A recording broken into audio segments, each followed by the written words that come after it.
Hello and welcome to Alan History Nerd. In this video I'm looking at African Americans in the North and South in the years 1952 to 1960. So this is during the time of the Eisenhower administrations.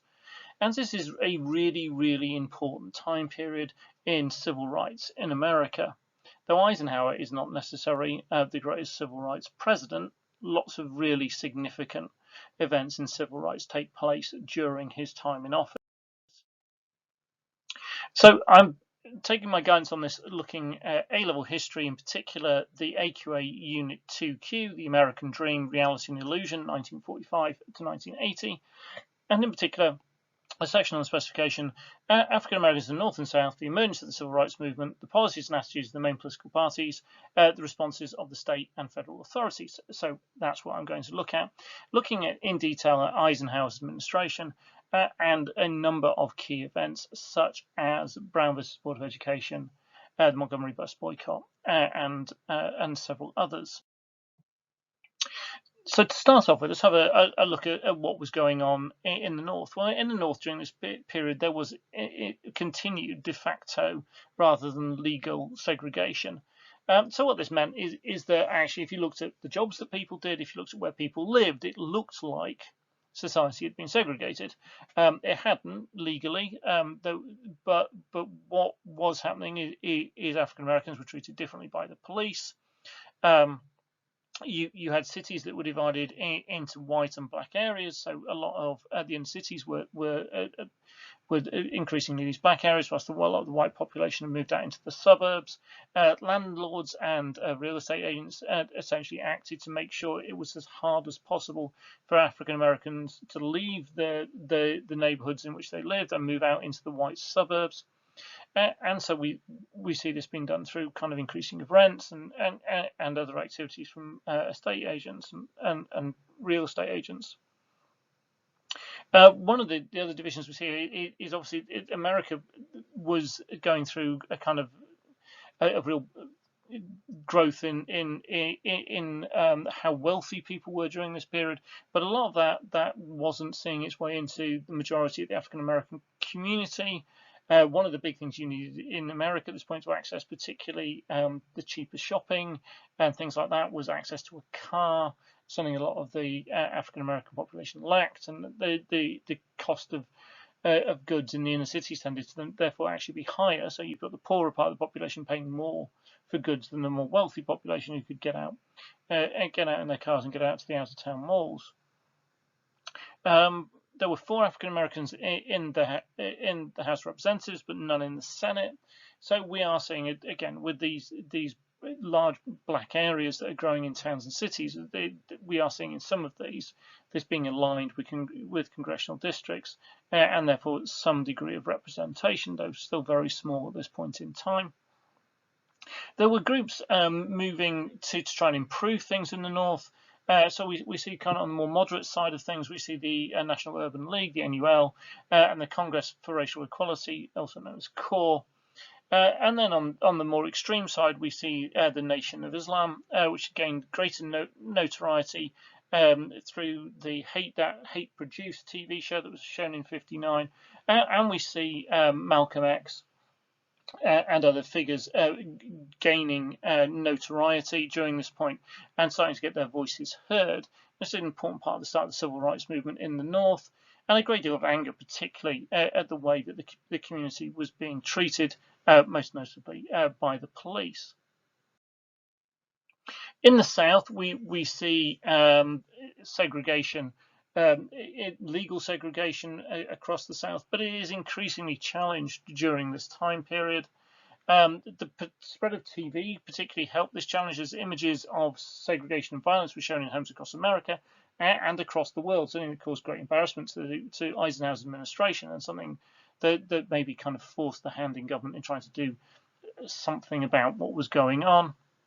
The media also gave a wider audience to civil rights leaders such as Martin Luther King Jr., the key civil rights leader emerging in the South, and obviously also Malcolm X, as we see, emerging in the North. And it covered key events such as the Supreme Court cases, including Brown versus Board of Education, that tore down Plessy Ferguson of the 1890s, which had said that segregation was fine, separate but equal was fine. Now we'll see that this is then challenged in Brown versus Board of Education.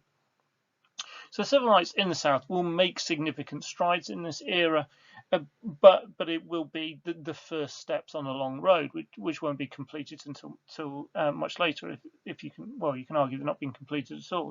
They're still ongoing. There were terrible events that showed how entrenched racist attitudes were in the South, including the brutal lynching of the 14-year-old Emmett Till in '55 in Mississippi. He was tortured and murdered for allegedly flirting with a white girl. All the accusations been shown subsequently to be false against him. Those accused of his murder were acquitted despite having admitted kidnapping him, but claimed they let him go.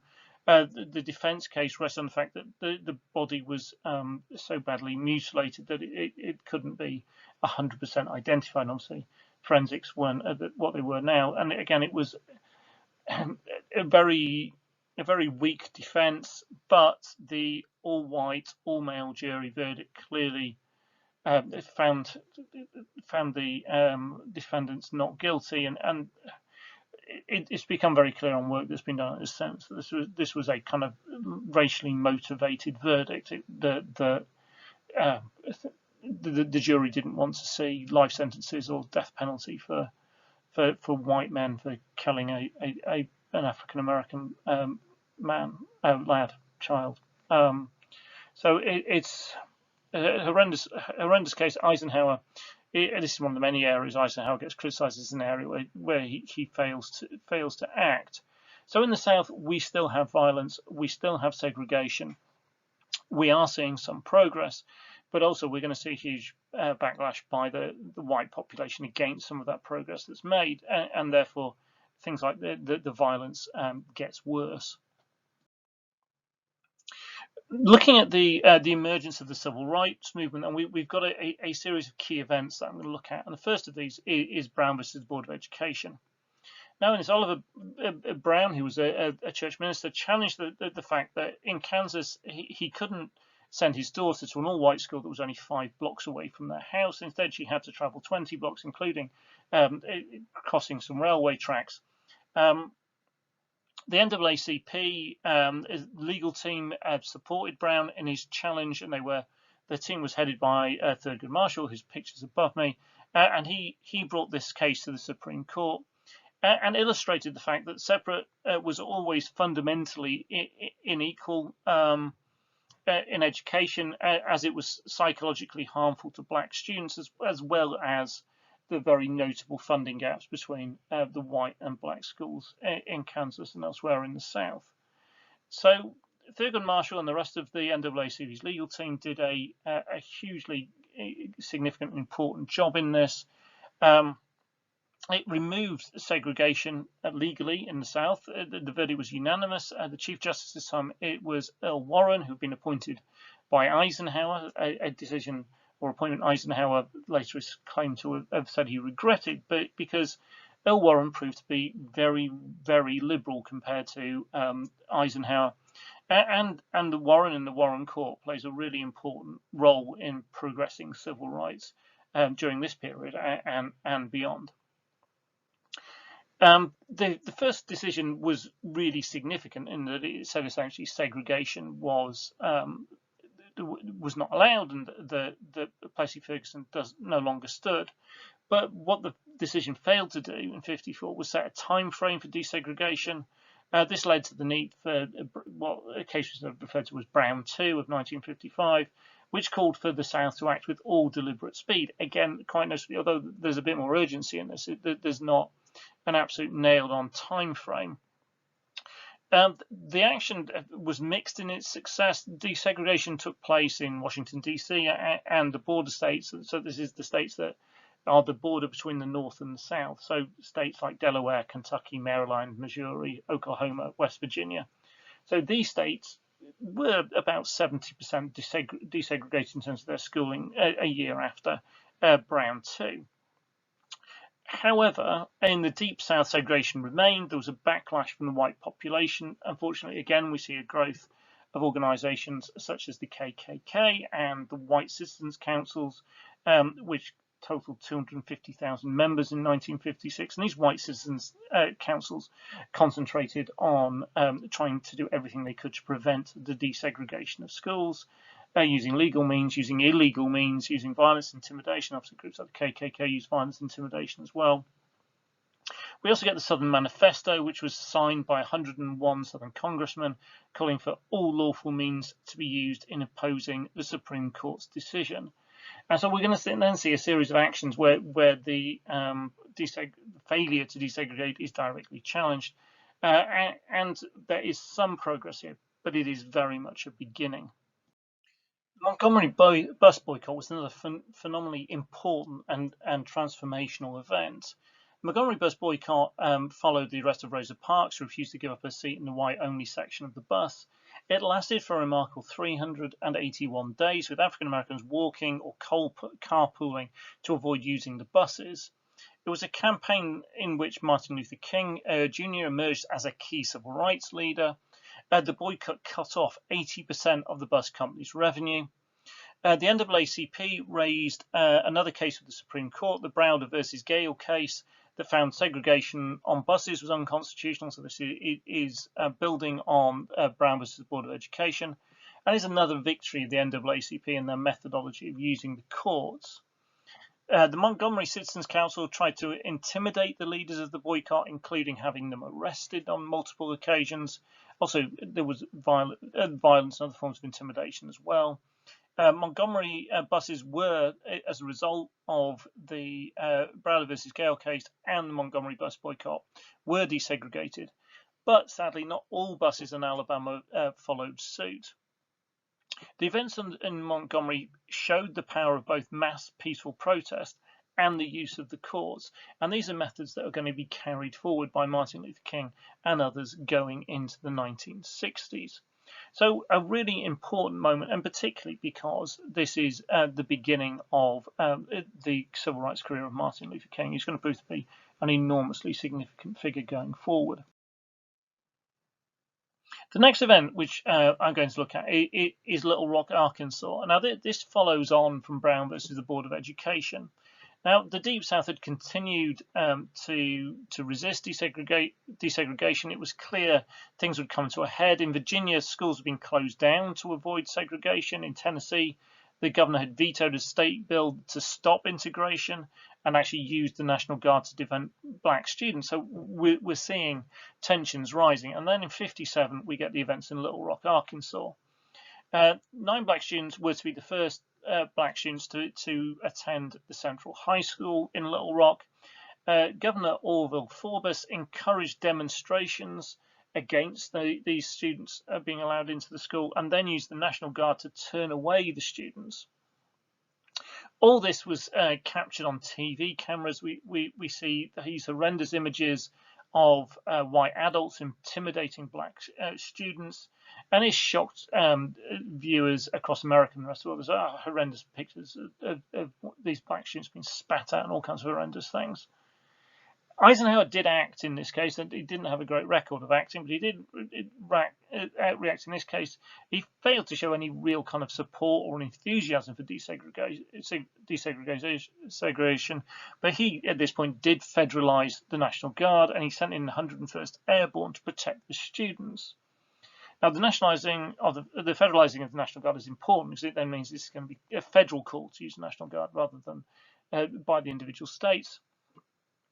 And although the 101st Airborne soldiers from the 101st Airborne, you can see some taking the students up the steps into the school above me, did accompany the students, there was still horrendous intimidation, including throwing of acid, threats to burn students alive, attempted stabbings. So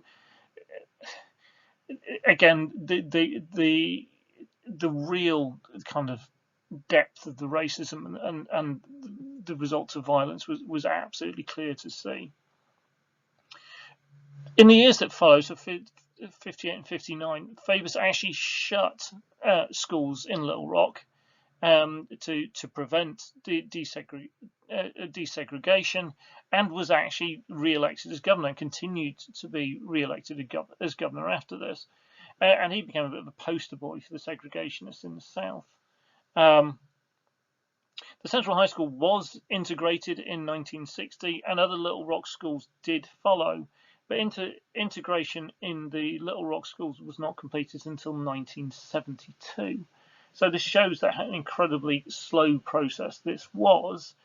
And again, Eisenhower not a great civil rights president, but there is some action here, and Little Rock is a kind of iconic moment in the progress of the civil rights movement, with the bravery of these 9 black students facing these horrendous crowds, and the images of them being accompanied in school with a baying mob and accompanied by soldiers is something that changed a lot of heart and minds in America, and also was enormously damaging to American reputation around the world.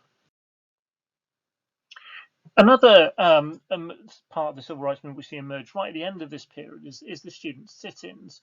In 1964, black college students refused to leave an all-white Woolworths cafeteria in North Carolina. Other black students took up their places over the upcoming days, forcing the cafeteria to shut.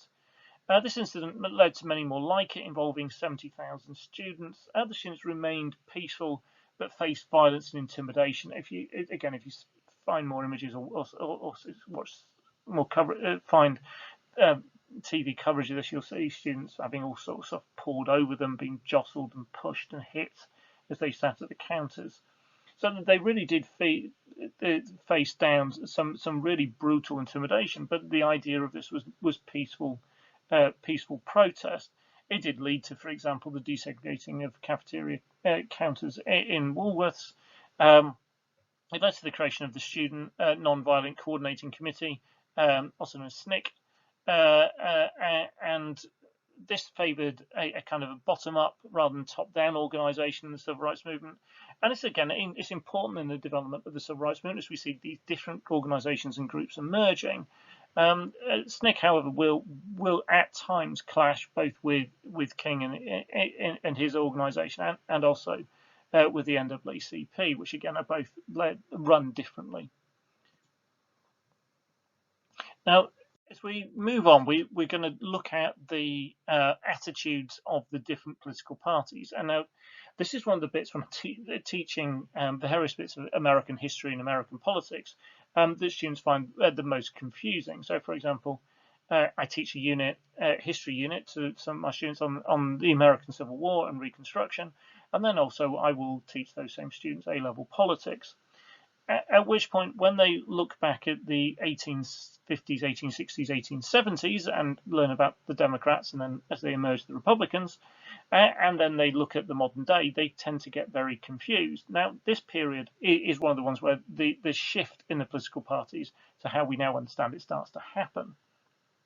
So the Democrats at this point increasingly took a lead on civil rights, as demonstrated as we saw when we looked at Truman. Democrats, particularly in the North, saw progress in civil rights as the moral thing to do. They saw this as the correct thing to do. There was also, again, an awareness in the Democrat Party of the importance of the black vote, both in the North and if and when enfranchised in the South.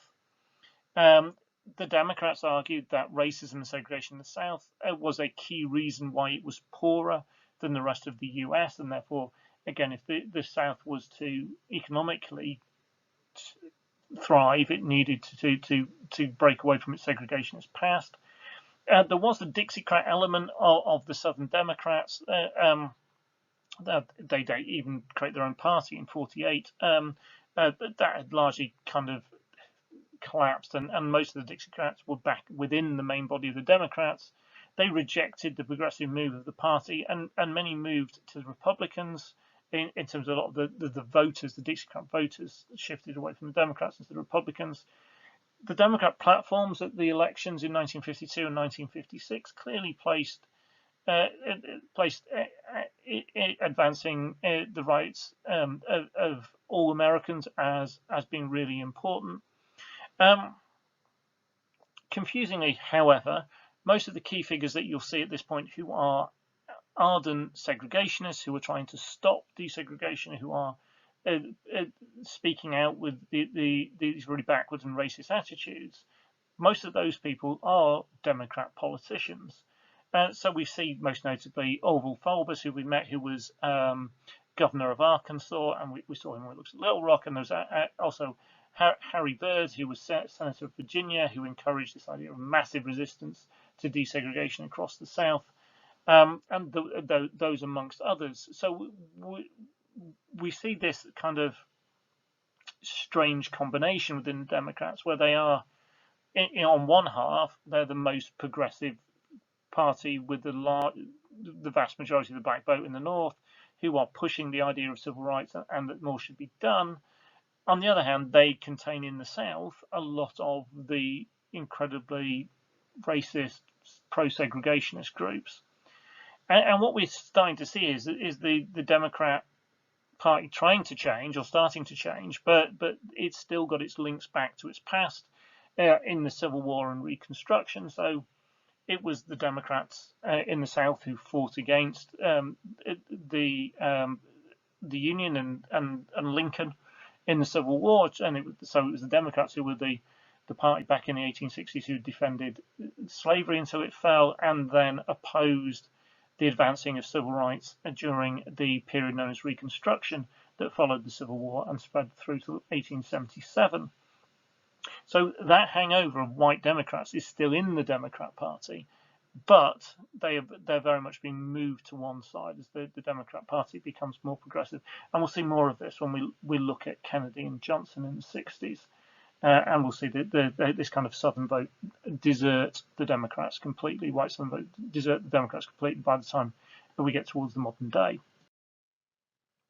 So the Republican Party, obviously the other part of the coin. So you would have thought the Republican Party as the party of Lincoln, the party of emancipation, the party of radical Reconstruction, which had brought about the 13th, 14th, and 15th Amendment following the Civil War, ending slavery, giving African Americans citizenship, in trying to protect the right to vote for the former slaves.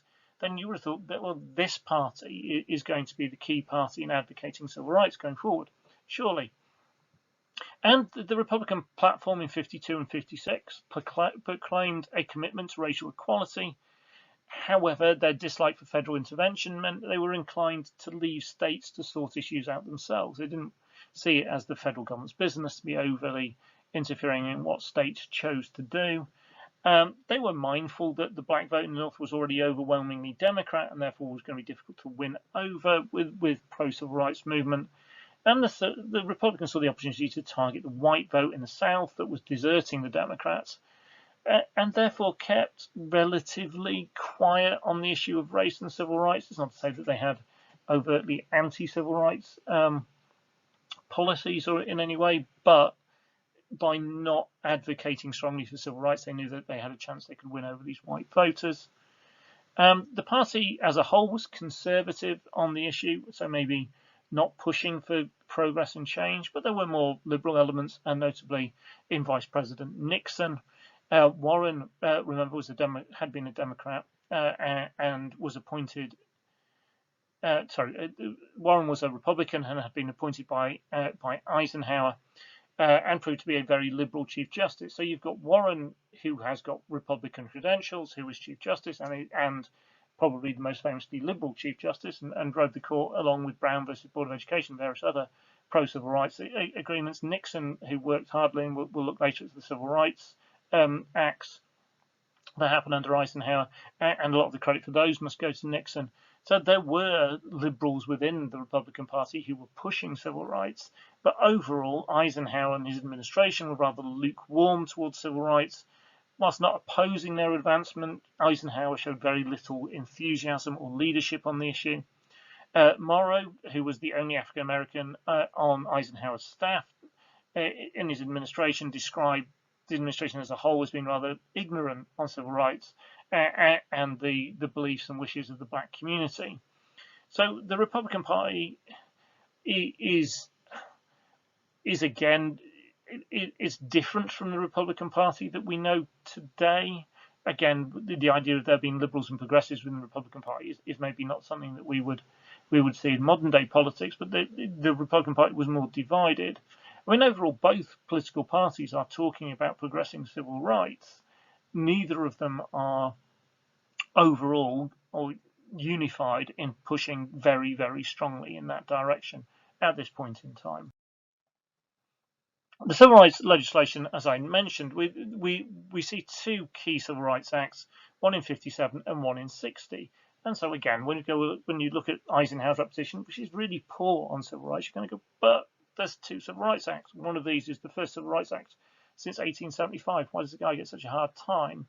Well, the Civil Rights Act of 57 was aimed at giving voting rights to African Americans in the South. Eisenhower was horrified to find out only 7,000 of Mississippi's 900,000 African Americans could vote. Nixon worked on the bill and met with Martin Luther King, actually, whilst in Ghana, which was celebrating its independence. The bill was undermined by some of these Dixiecrats, these Southern white Democrats, who amended it when it was going through committee, and then filibustered it. So we've got Strom Thurmond, who's in the picture, who carried out a filibuster over 24 hours, 18 minutes, in attempt to slow down the bill, and it just led to it being crippled by amendments and changes. Eisenhower didn't fight hard for the Civil Rights Act. He even claimed to not fully understand all of its contents, and therefore seemed happy to lose some of it. What this meant is that the bill did very little. Only 3% of African Americans in the South gained the vote due to the bill. King and others, however, saw it as a first step. It was the first Civil Rights Act since 1875, so that some credit here must be given. There was a further Civil Rights Act in 1960. It was also watered down and amended at committee stage. It achieved, again, relatively little.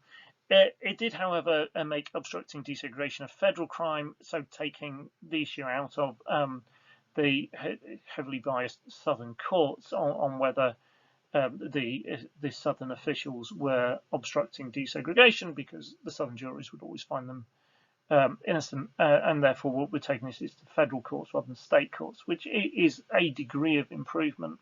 One of the things all this does do is it does kind of build in the idea of federal government intervening in civil rights, and so we will see Kennedy and Johnson build on this as we go into the 60s. And so Eisenhower, again, not a great civil rights leader, president, doesn't show great commitment to it, but does at least pave the way for those who will. So the next part then is just a bit of an assessment of the response of the federal authorities. Eisenhower, I've already mentioned, can be heavily criticised for his inaction on civil rights. He seemed disinterested in desegregation, failed to act to enforce it when the judgment was handed down by the Supreme Court. He failed to act in incidents such as the brutal murder of Emmett Till. Eisenhower's inaction and failure to speak out, it has been argued, emboldened segregationists in the South, both of those in government and the wider population. And Eisenhower was, as we've seen, an incredibly popular president, and his failure to use the popularity of his president to push this issue is one of his greatest failings. To give a bit of context, Eisenhower grew up in an all-white town in the South, spent most of his time in the segregated army. He's quoted as saying, although he favoured equality, didn't see the idea of black and white people mingling socially as something that he was comfortable with or saw happening.